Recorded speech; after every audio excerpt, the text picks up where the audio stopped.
반갑습니다. 반갑습니다.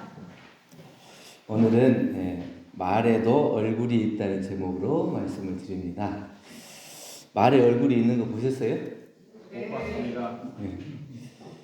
말의 얼굴은 어떻게 생겼냐면 다른 사람이 소문을 들으면 볼 수 있고 다른 사람이 내 욕하는 거 들으면 알 수 있어요. 내가 말을 할 때는 내 말이 어떻게 생겼는가를 잘 몰라요. 근데 그 말이 돌아올 때 좋게 들리는지 나쁘게 들리는지 흉하는 소리로 들리는지 그 돌아올 때 보면은 내 말의 얼굴이 보여요. 그러니까 결국에는 평소에는 자기가 말하고 행동할 때 어떻게 생겼는지 그걸 잘 모르지만 돌아올 때 보는 얼굴이 내 말의 얼굴인 거예요. 만약에 내 말의 얼굴을 정면으로 마주했을 때 어떤 느낌일까요? 나는 아무 생각 없이 그냥 했어요. 그런데 그 얘기가 다른 사람한테 돌아서 나한테 올 때 좋게 오면 또 다행인데 안 좋게 안 좋은 소리가 올 때 그걸 딱 정면으로 마주하게 되는 거예요. 아, 내가 그때 그 말을 했구나. 그 말이 그냥 아무 생각 없이 한 것 같았지만 나중에는 얼굴을 갖추고 나에게 다가오니까 내가 평상시에 말을 할 때 어떻게 해야 되겠어요? 네, 평상시에 말을 잘해야 돼요. 매일 아무렇지 않게 말을 하는 것 같지만 그게 단순히 말로 끝나는 게 아니고 그 말의 얼굴을 보면서 상대는 그 사람이 하는 말을 듣고 그 소리를 듣는 게 아니고 그 말에 담겨 있는 뜻을 보고 그 말의 얼굴을 보고 기뻐하기도 하고 슬퍼하기도 하고 감사하기도 하고 그렇다는 거예요. 그러니까 우리는 입으로 얘기를 하지만 상대는 그 말의 얼굴을 직접 보고 듣고 느끼는 거예요. 그러니까 그 모습을 우리가 잘 맞추어서 잘 갖추어서 전달을 할 수 있어야 된다는 거죠. 나도 모르게 내 얼굴을 만들게 되지만 이게 평생 그렇게 살았다고 생각해 보세요. 내가 하는 말이 어떻게 생겼는가를 모르고 평생 산다고 생각하면 그 말의 결과는 결국 나에게 좋은 쪽보다는 안 좋은 쪽으로 결과를 가져올 수밖에 없기 때문에 그렇기 때문에 진리를 아는 사람은 함부로 말을 하지 않는다. 옛날 부처님 당대 때 부처님께서 왕사성의 교회 중림정사에 계실 때 한 바라문이 찾아왔어요. 자기 친척 중에 부처님께 이제 귀한 사람이 있어요. 그리고 와가지고 왜 이쪽에서 공부를 잘하던 사람을 뺏어갔냐 이런 뜻이겠죠. 혹시 요새 말하자면 교회에 잘 다니던 사람이 어느 날 갑자기 원불교를 오게 됐다. 그럼 교당에 와가지고 교우님한테 왜 우리 교회에 잘 나오는 사람을 데려갔어요 이렇게 얘기할 수도 있다. 그러니까 이제 바라문이 와가지고 부처님을 대하고 엄청 막 심한 말로 욕을 하고 막 했어요. 그러니까 부처님이 가만히 잘 듣고 다 이제 끝난 것 같아요. 욕도 하다 보면 이제 지치잖아요. 자기 제 풀에 지쳐가지고 이제 좀 점점 이제 잦아드니까 지그시 이제 말씀을 하셔요. 당신도 집에 손님 초대한 적이 있죠? 네, 있죠. 손님 초대하면 어떻게 음식을 잘 내는? 음식을 잘 차려서 내놓는데 그 손님이 만약에 안 먹으면 어떻게 돼요? 그럼 다 내 차지가 되죠. 당신이 지금 여기서 심한 말로 이렇게 막 온갖 말을 했지만 나는 그것을 안 받고 싶습니다. 그럼 어떻게 돼요? 다 다시 가져가야 돼요. 다시 가져가야 돼요. 그러니까 만약에 당신이 나한테 와가지고 욕을 하고 비난을 하고 했어. 그럼 나는 또 거기에 대해서 다시 댓글을 하고 계속 하면 그 차려놓은 상을 같이 먹는 거하고 똑같다. 그런데 나는 당신이 차려준 그 밥을 안 먹겠다. 그럼 다 당신 몫이니까 앞으로 그렇게 남을 대해서 그렇게 욕하고 심한 말하고 하지 말아라. 결국에는 그 주는 사람이 다시 가져갈 수밖에 없기 때문에 자기 스스로를 돌아보고 내가 지금 어떤 말을 하고 있는가, 저 사람에게 어떻게 얘기를 전달해야 될 건가, 이것을 해야 바른 말의 얼굴로서 전달이 되지. 그 아무런 생각도 없이 막 하다 보면 그 얼굴도 보지 못한 상태로 주고 나중에 돌아올 때는 자기가 다 그 온갖 쓰레기며 이런 것들을 다 다시 가져가야 된다. 그렇기 때문에 말을 항상 조심해야 된다. 정산용사님께서 법품편 40장에서도 말 한마디로 죄와 복이 왕래하나니 한마디 말이라도 함부로 말라 이렇게 말씀해 주셨습니다. 어떤 사람 말을 들으면 참 위로가 돼요. 또 어떤 사람 말을 들으면 참 격려가 되기도 하고 또 그 말을 통해서 내가 다시 살아나는 기회가 되기도 해요. 그럼 그런 사람들은 말을 들으면 얼마나 은혜롭고 고마워요. 그 얘기해 준 사람이 참 고마워요. 근데 어떤 사람은 항상 나를 깎아내리고 비난하고 힐난하고 이러면서 잘하는 걸 말 안 해주고 잘못한 것만 지적해요. 그러면 그 사람을 보면 항상 어떻게 해요? 자기도 모르게 뒷걸음질을 치게 되어 있어요. 자기한테 좋은 말 해주고 격려가 되고 위로가 되는 말을 해주는 사람은 가까이 하고 싶은 것이지 나를 비난하고 욕하고 잘못한다고 꾸중하고 이런 사람을 가까이 하고 싶지 않다. 그런데 우리가 똑같은 말을 하더라도 좋은 말로 위로와 또 은혜가 나타나는 감사의 말을 전해주면 그것이 더욱더 상생의 인연으로 되는데 굳이 안 좋은 말로 그 사람을 비난할 필요가 있겠느냐 이런 말씀입니다. 한마디 말을 하더라도 그 사람 말을 들으면 사라졌던 신심이 다시 살아나고 흔들리던 마음이 다시 붙잡아지면 그 마음이 얼마나 감사하겠어요. 그런 말을 할 수 있어야 우리가 진급하는 생활로 발전해 나가는 것이지 항상 부정적인 모습만 보고 안 좋은 소리만 계속 쏟아내면 자기 말의 얼굴은 남들이 봤을 때 아주 찡그리고 보게 돼요. 다른 사람의 표정이 찡그러지면 내 말이 모양이 찡그러졌구나 이렇게 생각합니다. 내 말을 듣고 굉장히 기뻐하고 즐거워하는 사람을 보면은 내 말의 얼굴이 상당히 괜찮구나 이렇게 생각할 수도 있겠죠. 그래서 대화를 하는데 우리가 평소에 입으로만 대화하는 게 아니에요. 뭘로 대화할까요? 어떤 사람이 당신은 처음에 사람 만나면 뭘 제일 먼저 봐요? 그러니까 어떤 사람은 얼굴을 본다 그러고 어떤 사람은 또 어디 본다 그러고 어디 본다 그러는데 우리 청년 설교할 때 물어보니까 한 청년이 그러더라고. 기분을 봅니다. 처음에 그 사람을 만나면 그 사람이 기분을 본대요. 우리가 이제 직장인들 같이 특히 더 그럴 거예요. 처음에 아침에 출근해가지고 상사 얼굴 보고 오늘은 기분이 어떤가? 내가 이 말을 꼭 해야 되겠는데 오늘은 할 날인가 안 할 날인가? 이렇게 되고 기분이 좋아 보이면 얘기를 하고 기분이 안 좋아 보이면 말을 못하고 그런 거죠. 근데 말은 꼭 입으로만 하는 게 아니라 눈으로 하더라고요. 눈으로 한다는 건 뭐냐면 그 사람의 관심을 가지고 보는 거예요. 저 사람이 어떤 어려움이 있는가 불편함이 있는가 이것을 내가 관심을 가지고 보는 거예요. 그러니까 지식이 있는 사람은 관찰을 한다 그래요. 근데 지혜가 있는 사람은 관심을 보인다. 그 관심을 가지고 그 사람을 보고 그 사람이 어렵고 힘든 점을 내가 돌봐주는 거예요. 우리가 관음보살 있잖아요. 천수천안 관음보살이라고 하는데 1000개의 눈을 가지고 다 중생들의 괴로움과 아픔을 보는 거예요. 그거는 살펴보는 거예요. 그러니까 관심이라고 하는 것은 다른 말로 말하자면 자비예요. 그냥 내가 아무 나하고 관계가 없는데 관심을 보일 수는 없잖아요. 나와 관계가 있고 또 좋은 인연이기 때문에 그 좋은 인연이 더 좋은 인연으로 가게 하기 위해서는 내가 어떻게 도움을 줄 건가? 이 관심의 눈으로 보는 거예요. 그 관심의 눈으로 전해지면 그 사람이 나를 봤을 때 눈만 봐도 저 사람이 무슨 얘기를 하려고 하는가? 그게 전해진다. 그 사람 눈 속에서 나를 째려보거나 곁눈질하거나 이렇게 보면 말로써 이미 나는 너를 상대하기 싫다 이렇게 전달이 되는 거예요. 그런데 정말 관심을 갖고 정말 저 사람을 도와주려는 마음으로 그 사람을 이렇게 쳐다보면 그 사람도 이미 그 말 뜻을 알아요. 그 눈빛을 보고 알아요. 그렇기 때문에 우리는 눈으로 말을 해요. 또 하나는 이제 귀로 말을 해요. 귀로 어떻게 말을 해요? 소리를 내야만이 말이 아니에요. 듣는 것도 말이에요. 잘 들어주는 것이 말이거든요. 이 교당에 이제 교도님들 가끔 와서 얘기하면 나는 이것 때문에 힘들어요. 이것 때문에 힘들어요. 그러면 거기에 대해서 해결책을 얘기해 주려고 그러면 별로 안 좋아해요. 그냥 차 한 잔 마시면서 들어주고 또 들어주면 그것이 본인이 그 문제의 해결을 모르는 거 아니에요.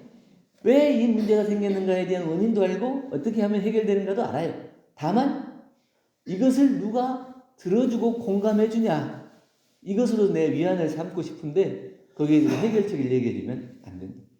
우리 이제 동기 중에 한 교무님이 있는데 이번에 이제 교당의 체질이다 누가 우리 동기 중에 한 분이 얘기하더라고요. 왜냐하면 그 교당의 교도님들이 얘기를 하면 나이 드신 분이 얘기를 하면 보통 뭐 1시간, 2시간, 뭐 3시간 이렇게 해야 한다.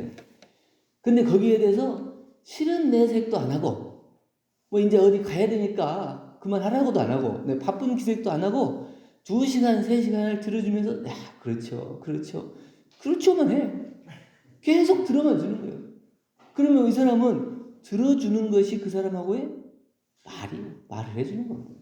꼭 내가 이것을 해결책을 제시해 줘야만이 말이 아니고 그 사람의 마음을 알고 들어주는 것 자체가 말이에요. 그러니까 귀로 말을 하는 거예요.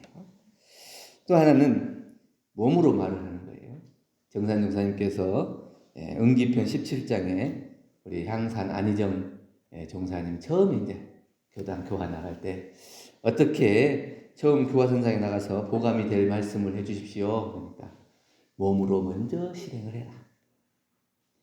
그냥 말로 막 이렇게 하는 게 아니고 자기가 몸으로 실행을 하면 그것을 보고 따라하는 사람이 있게 됩니다.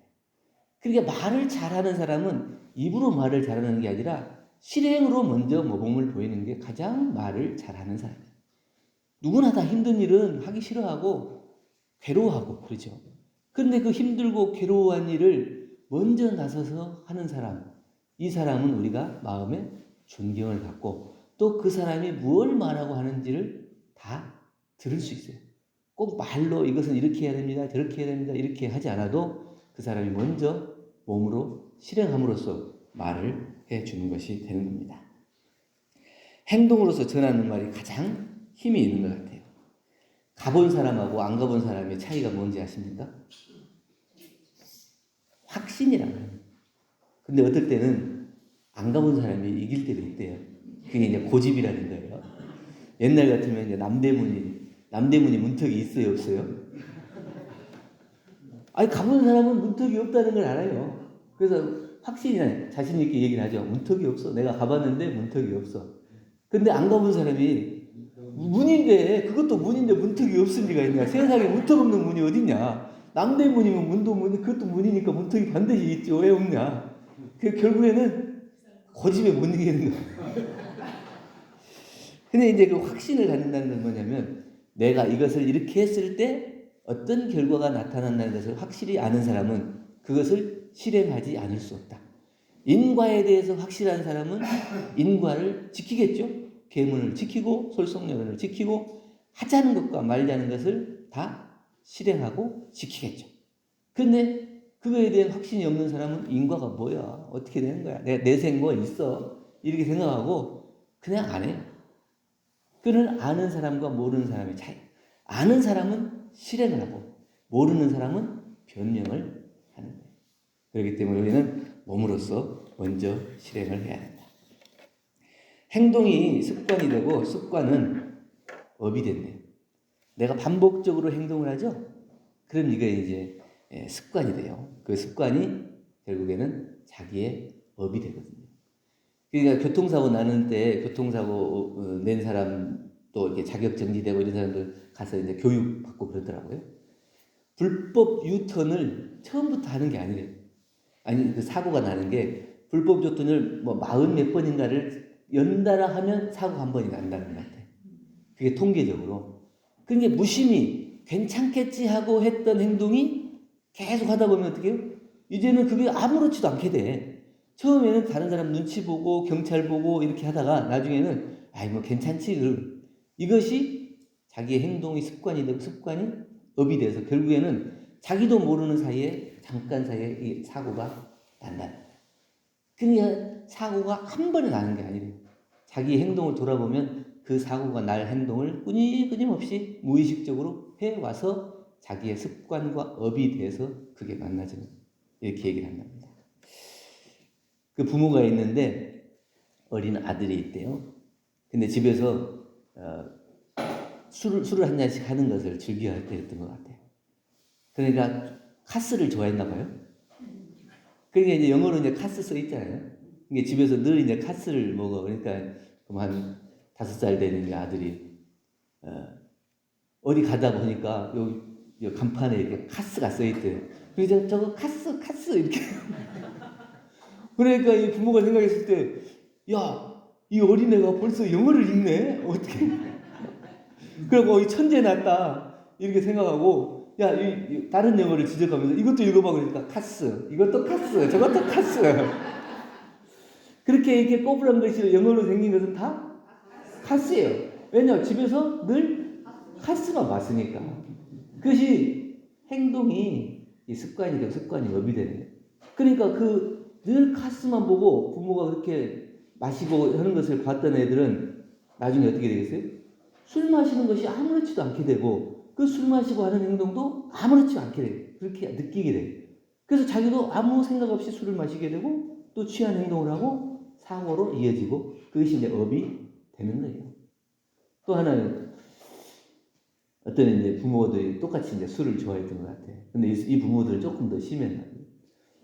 꼭 술집에 가면 이렇게 그 버릇 있잖아요. 그 텔레비를 보면 드라마에서 보면 맥주잔에다 놓고 이거 휴지 덮어가지고 이렇게 흔들어가지고 뭐 벽에다 붙이면 젖은 상태니까 붙잖아요. 그걸 한 번씩 했던 것 같아 집에서 부모가요. 그러니까 그 어린아이가 어린이집에 가가지고 친구들 모아놓고 야 내가 신기한 거 보여줄게. 그래가지고 우유 간식 나오니까 우유잔에다가 휴지 엎어가지고 이렇게 흔들어가지고 벽에다가 그러니까 그 어린이 선생님이 아 이게 도대체 어떤 일이냐 그러고 그 엄마를 불렀어요. 그래가지고 애가 이런 행동을 했습니다. 그러니까 엄마가 어떻게 생각하겠어요? 차마 우리가 그 평소에 했던 행동을 따라했다고 말은 못하잖아요. 얘가 왜 그럴까요? 애들은 다 보고 행동을 보고 배우는 거예요. 그것이 말로 가르치지 않지만 행동으로 이미 다 가르치는 거예요. 그니 행동을 통해서 이렇게 해도 된다고 그게 묵인해 주는 것처럼 그게 자기 부모의 말이 돼서 애들도 아무런 거리낌 없이 그것을 받아들여요. 그러면 결국 그것이 자기의 업이 된다. 행동만 습관이 되는 것이 아니라 말하는 것도 습관이 되더라고요. 어떤 사람은 참 좋은 말, 또 칭찬하는 말, 격려하는 말 이런 말만 하는데 어떤 사람은 꼭 딱 집어가지고 그 사람 못하는 말만 너는 이거 부족하더라. 너는 이게 부족하더라. 이게 부족하더라. 아 나도 부족한 거 안다고. 근데 꼭 부족한 것만 얘기할 필요가 뭐 있냐. 잘하는 것도 얘기해 줘봐. 잘하는 것도 얘기해 주는 사람이 있어요. 못하는 중에 잘하는. 대종사님께서도 제자들을 지도할 때 어떻게 해요? 9가지를 잘못하면 한 가지 잘하는 점이 있으면 그 점을 칭찬해. 못하는 중에서도 잘하는 것을 발견해서 그 잘하는 것을 키워줘야 잘하는 쪽으로 간다. 10개를 9개를 잘하고 하나를 잘못하면 그 사람은 꾸중한다. 10개 잘하는데 하나를 못할 때는 그 하나마저도 잘 고쳐서 정금미용을 만들려고 합니다. 그러니까 잘 못하는 사람은 잘 못하는 것을 지적하지 말고 잘하는 것을 발견해서 그것을 북돋아줘요. 그래야 우리가 그냥 말하는 것이다. 말이 이제 말도 이제 습관되는데 저도 이제 말하는 거 보면 습관이잖아요. 꼭 음성만 듣고 그 사람을 아는 게 아니라 말하는 습관, 스타일을 보고도 아 누구다 하는 걸 알아요. 어둠 속에서도 누구 말을 들으면 아 누구네 이렇게 아는 거예요. 쌍둥이들이 있어요. 구별 못할 것 같잖아요. 한두 번 본 사람들은 구별 못해요. 그런데 부모는 100% 구별하더라고요. 다 그 모양이나 몸짓, 말하는 말 이런 것들이 다 표가 있어요. 그 사람의 습관이 있고 그 사람의 모습이 있기 때문에. 제가 어느 날 이제 페이스북에 딱 검색하다가 누가 기도문을 딱 써놨어요. 기도문을 쓰고 보니까 벌써 많이 듣던 문체예요. 가만히 보니까 제가 옛날에 써놓던 그 기도문이더라고요. 그러니까 이제 그 기도문이 이렇게 돌고 돌아서 그 사람도 그 기도문을 이제 갖다 올리는 거예요. 근데 그걸 처음에는 보고 몰랐지만 그 내용을 읽다 보니까 평소에 제가 쓰던 이 문체, 언어나 문체가 이렇게 나타나는 거예요. 그걸 보고 내 건 줄 아는 거예요. 그러니까 그 사람의 말도 습관이 되고 그것이 나타나는 거예요. 우리가 문제라고 생각하면 다 문제예요. 괜찮다고 생각하면 다 괜찮은 거예요. 그래서 꼭 얘기할 때 습관적으로 그거는 그 문제는 문제부터 얘기하는 사람이 있더라고요. 그럼 그 사람은 항상 문제점을 발견하고 문제를 지적하기 때문에 그 문제를 해결하기 위해서 에너지를 다 소모해버려요. 얼마나 좋은 점도 많고 내가 이로운 것도 많은데 그런 것들을 다 냅두고 자기가 꼭 문제점만 찾아서 그 문제를 해결하기 위해서 거기다 에너지를 다 소비하고 정말 해야 될 일, 좋은 일은 하지 못하게 되는 경우도 많다는 거예요. 걱정을 해서 걱정이 없어지면 걱정할 것이 없겠다. 너는 뭘 이렇게 걱정을 하고 사냐? 이렇게 걱정을 좀 내려놔라고. 걱정해서 걱정할 것이 없어지면 걱정할 것이 없죠. 근데 우리는 다 아무리 잘 해결한다 해도 걱정할 것은 또 나오게 돼 있어요. 늘 새로운 하루가 밝고 또 새로운 인연들을 만나고 새로운 일들이 생기면서 걱정할 일이 생기죠. 근데 이 걱정할 일이 생기는 것이 나에게 걱정만을 바라보는 게 아니고 더 발전하는 방향으로 나아갈 수 있도록 그것을 발견해야 된다는 거예요. 문제는 없을 수 없어요. 문제는 항상 있지만 나는 어디에 초점을 맞춰서 그것을 살아가느냐 이렇게 바라볼 수 있어야 돼요. 단점이 없는 사람은 장점도 없대요. 단점이 있어야 장점도 있고 장점, 단점이 다 있어요. 그러니까 단점이 없다는 건 뭐예요? 아무것도 하지 않는 거예요. 아무런 노력도 하지 않고 발전은 없어요. 그러니까 내가 여기에서 내가 벗어나려면 어떻게 될 건가? 늘 생각하는 사람은 그걸 실수도 하고 실패도 하고 계속 해 나가는 거예요. 그러면서 이제 발전해 나가는 거거든요. 그러면 이제 그것이 거듭되다 보면 잘 못하던 것이 잘 돼서 자기의 장점이 되는 거예요. 근데 그냥 나타나 있는 그 단점만 보고 너는 못하는 것만 이렇게 시작할 것이에요. 그 사람이 잘못하는 것이 있으면 반드시 잘하는 것도 있어요. 우리는 어떤 것을 봐야 될 거냐. 이게 그냥 긍정적인 말의 차이가 어떻게 나타났냐면, 하얀 나비하고 노란 나비가 있었는데, 하얀 나비는 항상 긍정적인 말만 해요. 좋은 얘기만 해요. 근데 이 노란 나비는 항상 부정적인 얘기만 하는 거예요. 그러니까 긍정적인 얘기, 좋은 얘기만 하는 사람은 늘 웃고, 그 다음에 항상 부정적인 얘기를 하는 사람은 항상 얼굴이 찌그러. 나는 왜 이렇게 될까? 이렇게 하는 거예요. 어느 날 이제 호랑나비가 훌륭한 봉사 정신을 받았어요. 봉사 정신으로 해서 이제 상을 받았어요. 그러니까 이 하얀 나비는 야, 우리 친구 중에 이런 사람도 있구나. 참 축하할 일이다. 이렇게 축하를 해줘요. 근데 이 노란 나비는 어떻게? 네가 뭐 한 거 있다고 그런 상을 받냐? 넌 나보다 못하는데 그런 상을 받을 자격이 있나? 이렇게 얘기하는 거예요. 똑같은 상을 받는 친구를 놓고 야, 너 같은 친구가 나하고 같이 있으니까 내 옆에 있으니까 얼마나 좋냐. 나도 기분이 좋다. 이렇게 축하해줘. 근데 그거를 못 보는 사람이 있어요. 어느 날 며칠간 비가 많이 왔대요. 그러고 나서 이제 해가 이제 비치니까 다들 이제 안에 있다가 밖으로 나왔어요. 그러니까 이제 흰나비는 야, 요 며칠간 비가 내리더니 참 촉촉해지고 이때 비가 많이 오니까 꽃들이 한층 더 컸다. 야, 참 이 꽃들이 밝게 웃는 꽃들을 봐봐. 이렇게 하고 그 밝게 핀 꽃들을 이렇게 보고 행복해 하는 거예요. 근데 노란 나비는 어떻게? 아유, 며칠간 비 오더니 그냥 쾌쾌하고 습하고 치울 일도 많고 아이고 땅도 이렇게 질고 아이고 불편한 점이 한두 가지가 아니다. 여러분들 어때요? 이걸 이제 질문을 하기 위해서 얘기를 하는 거죠. 여러분들은 어느 쪽으로 보고 있습니까? 예. 긍정적인 쪽? 부정적인 쪽? 중간? 항상 다리를 걸치고 있어요. 항상 다리를 걸치고 이리 갈까 저리 갈까. 이제는 노선을 정할 때가 되지 않았습니까? 예. 긍정적인 사람, 긍정적인 쪽을 보는 사람은 자기도 긍정적이 돼요. 그리고 긍정적인 것을 계속 보는 사람은 긍정적인 것만 발견이 되더라고요. 근데 이 부정적인 것만 보는 사람은 항상 안 좋은 것만 보고 참 안 된, 못된, 그리고 괴로운 것만 발견돼요. 그러면 괴로운 것만 발견되면 어떻게 해요? 나도 똑같이 왜 괴롭게 살려고 그래요? 같이 행복하게, 즐겁게 살아야 되지 않겠습니까?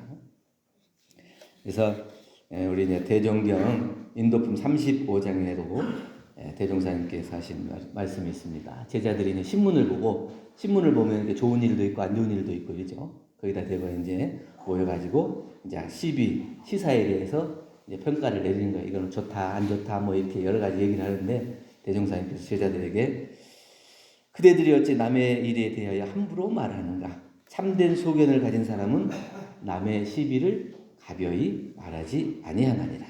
신문을 본다 해도 그 가운데 선악의 원인과 그 결과 여하를 자상히 살펴서 나의 앞길에 거울을 삼는 사람이 공부인이고 그게 이제 떳떳한 행실이고 참된 이익을 얻게 된다. 거기서 시비만 논하고 평가만 하고 이렇게 하는 사람은 안 좋은 점만을 발견하게 된다는 거예요. 그러니까 똑같은 신문을 보더라도 좋은 점을 발견하고 또 안 좋은 점을 볼 때는 나는 그러지 않는가? 나는 어떻게 될 건가?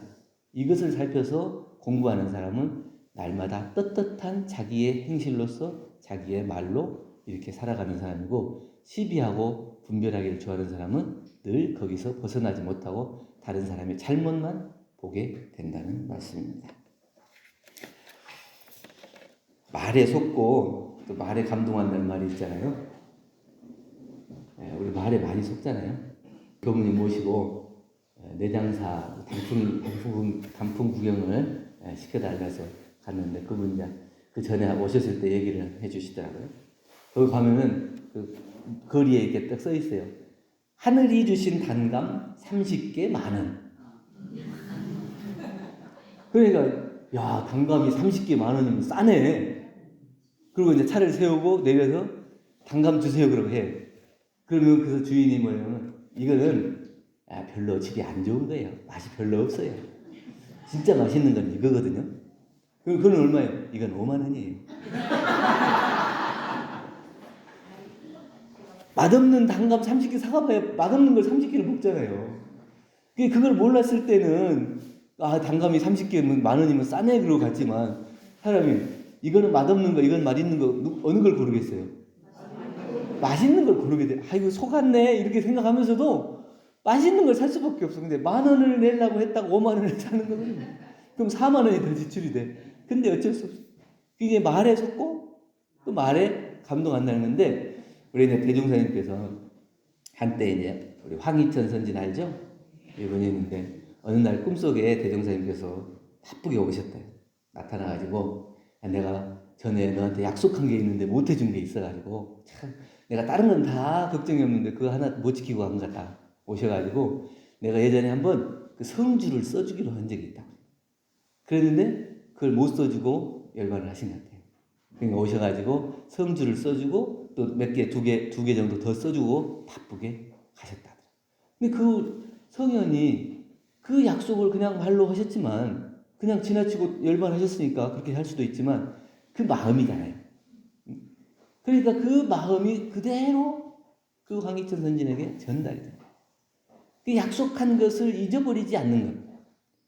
자기가 한 말에 대해서 책임을 지는 것. 이것이 우리가 볼 수 있는 자기의 얼굴이 자기 말에 나는 내 말에 대해서 얼마나 책임을 지고 살고 있는가. 약속을 지키고 살고 있는가. 이것을 한번 돌아보고 긍정적인 말을 하더라도 눈과 귀와 몸으로써 말을 하더라도 자기가 책임질 수 있는 말, 또 자기가 발전하고 성장할 수 있는 말, 그리고 자기의 행실을 돌아봤을 때 부끄럽지 않은 말, 이런 말을 했을 때 자기 말의 얼굴이 항상 반듯하게 아주 멋진 그런 얼굴로 살아갈 수 있지 않겠나 이런 생각을 하면서 오늘 말의 얼굴이라는 제목으로 말씀을 드렸습니다. 감사합니다.